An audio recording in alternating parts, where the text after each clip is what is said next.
جو P T I کے رہنما ہے عثمان ڈار صاحب، انہوں نے جو ہے وہ خواجہ آصف پر الزام لگایا. انہوں نے کہا ہے کہ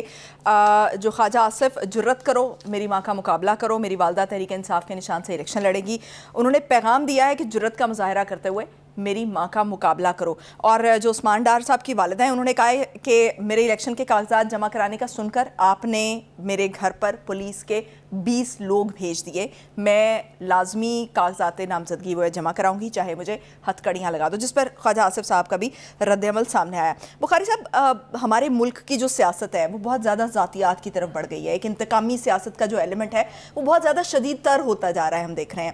عوام کے مسائل جو ہیں وہ کہیں بہت پیچھے رہ گئے ہیں. تو آپ کو نہیں لگتا کہ سیاستدانوں کو اس وقت جو ہے وہ تھوڑا سینسیبلی بیہیو کرنے کی ضرورت ہے اور اس ٹرینڈ کو چینج کرنے کی ضرورت ہے؟ دیکھیں، پہلی بات تو یہ ہے کہ اس قسم کے واقعات جو ہیں وہ پاکستان کے معاشرے کے اوپر ایک دھبا ہے. میرے خیال سے خواتین کے حوالے سے خاص طور سے اگر اس طرح کے واقعات واقعتاً ہوئے ہیں تو نہ صرف یہ کہ اس کی مذمت کرنی چاہیے، بلکہ جو اس کے ذمہ دار ہیں ان کے خلاف ایسا ایکشن ہونا چاہیے کہ دوبارہ کوئی شخص ایسی جرت نہ کر سکے. سیریسلی اس کو ایڈریس کیا جائے. لیکن صرف الزام لگا دینا کافی نہیں ہوتا، اس لیے کہ جس دور میں ہم جی رہے ہیں، اور عثمان ڈار صاحب جو ہمارے دوست ہیں، بہت ہمارا عزت اور احترام کا رشتہ ہے ان سے. ان کے بارے میں ہماری رائے پہلے بہت ہی اچھی تھی، لیکن جب وہ کامران شاہد کے انٹرویو میں نمودار ہوئے دوبارہ، اور انہوں نے سیاست اور پی ٹی آئی دونوں سے توبہ طائب کر لی تھی، تو اس کے بعد ہمارا خیال یہ تھا کہ شاید اب ان کی جو زندگی ہے وہ کسی نیا رخ اختیار کرے گی. لیکن یہ جو واقعہ ہوا ہے، دیکھیے آج ہم جس دور میں رہ رہے ہیں، کوئی ایسا افلوئنٹ گھر نہیں ہے جس کے اندر سی سی ٹی وی کیمراز نہیں لگے ہوئے ہوتے ہیں. اگر سی سی ٹی وی کیمراز وہاں موجود تھے تو ان کے ذریعے ثابت کیجیے آپ کہ خواجہ آصف یا اس کے لوگ آپ کے گھر پر حملہ آور ہوئے. ایک دوسری بات یہ کہ یہ حملہ اس لیے بے معنی ہو کے رہ جاتا ہے کہ ڈی پی او صاحب جو ہیں، جو پولیس کے ڈسٹرکٹ کے آفیسرز ہیں، جن پر الزام لگایا وہ یہ کہہ رہے ہیں کہ جی ہم نے ریڈ کیا ہے 3 صبح وہاں، چونکہ جو ان کے بھائی ہیں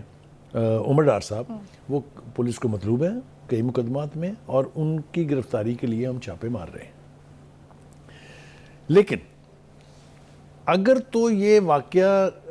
پولیس کے وہاں جو کاروائی ہوئی ہے اس کے نتیجے میں ہوا ہے تو اس کا بالکل ہی آسپیکٹ ڈیفرنٹ ہے. لیکن اگر وہ کہتی ہیں کہ جو کہ وہ کہہ رہی ہیں، ببانگ دہل کہہ رہی ہیں کہ یہ خواجہ آصف نے بندے بھیجے تھے، وہ پولیس کے بندے نہیں کہہ رہی، وہ کہہ رہی ہیں خواجہ آصف نے بندے بھیجے تھے. اور اگر پولیس بھی بھیجی تھی، خواجہ آصف از نو لانگر اے منسٹر اور ان دا گورنمنٹ. کوئی ڈی پی او کسی ایک سیاستدان کی مرضی سے کسی دوسرے سیاستدان کے گھر اس طرح کی کارروائی نہ کرے گا، نہ اس کو کرنی چاہیے. وہ بلبلا کے کہہ رہے ہیں کہ جناب یہ ہم نے ریڈ کیا تھا اور ہمیں یہ عمر ڈار صاحب چونکہ مطلوب تھے اس لیے ہم نے کیا. اب دیکھیے جناب، طریقہ کار جو ان کی والدہ ہیں وہ بھی ہمارے لیے قابل احترام ہے، کیونکہ اگر ہم عثمان ڈار کو دوست کہتے ہیں تو وہ بھی بہت قابل احترام ہے ہمارے لیے. لیکن اگر تو صرف یہ پولیٹیکل مائلیج کے لیے یہ سارا کچھ کہا گیا ہے، کیونکہ ایسا نہیں ہو سکتا کہ اتنا بڑا واقعہ ہو جائے اور اہل محلہ جو ہیں وہ باہر نہ نکلیں. چیخو پکار ہوتی ہے نا، جس طرح کی واردات انہوں نے بتائی کہ میرے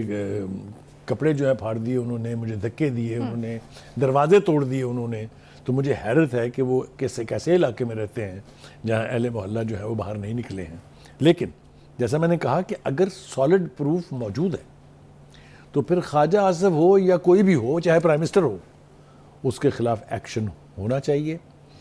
اور اگر وہ واقعتاً عمر ڈار کو پکڑنے کے لیے وہاں پر گئے تھے تو عمر ڈار صاحب کو چاہیے کہ اپنے خاندان کو اس مصیبت سے دوچار کرانے کی بجائے وہ پیش ہو جائیں. کوئی قیامت نہیں آ جائے گی. پولیٹیکل اریسٹ ہوتی رہتی ہیں، مقدمے بھی چلتے رہتے ہیں،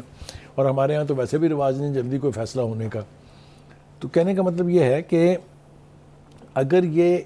وطیرہ، تو خیر نیگیٹو لفظ ہے، اگر یہ طریقہ کار اپنایا گیا ہے پولیٹیکل مائلیج گین کرنے کے لیے ان دا الیکشن، کیونکہ وہ جس طرح کے دعوے کر رہی ہیں، وہ کہتی ہیں کہ مجھے آپ جیل بھجوا دیں، میں جیل میں سے بھی الیکشن لڑوں گی تمہارے خلاف اور تمہیں سبق سکھا دوں گی.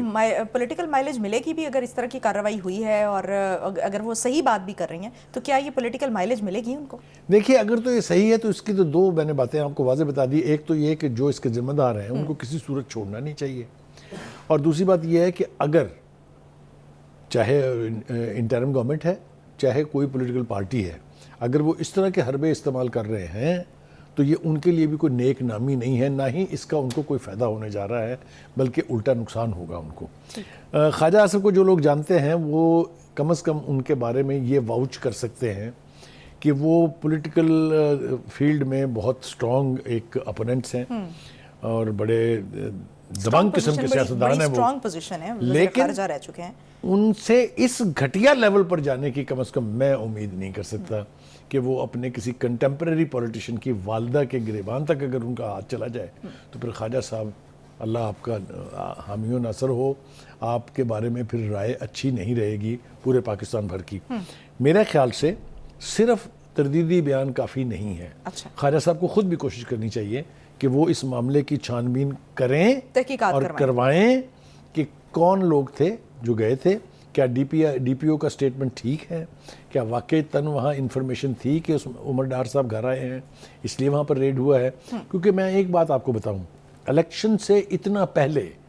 اس قسم کے واقعات کرا کے نہ ہی تو نون لیگ کو کوئی ایڈوانٹیج ملے گا نہ ہی خواجہ آصف صاحب کو ملے گا۔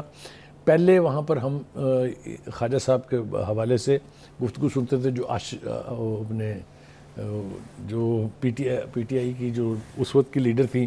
فردوس عاشق اعوان صاحبہ، ان کے بارے میں بھی اس طرح کے 2-3 واقعات تھے کہ اس طرح کی مین ہینڈلنگ اور یعنی گڑبڑ جو ہے وہ ہوئی ہے۔ ہم دعا کرتے ہیں کہ جو متقاضی ہیں عثمان ڈار صاحب اور ان کی والدہ، کہ جن لوگوں نے حرکت کی ہے ان کے خلاف ایکشن ہونا چاہیے، بالکل ہونا چاہیے اگر یہ حرکت ہوئی ہے، اور اگر یہ it is between police and Umar Dar تو اس کو پھر اس طرح کا رنگ دینا جو ہے وہ میرے خیال سے کسی کے بھی مناسب بات نہیں ہوگی۔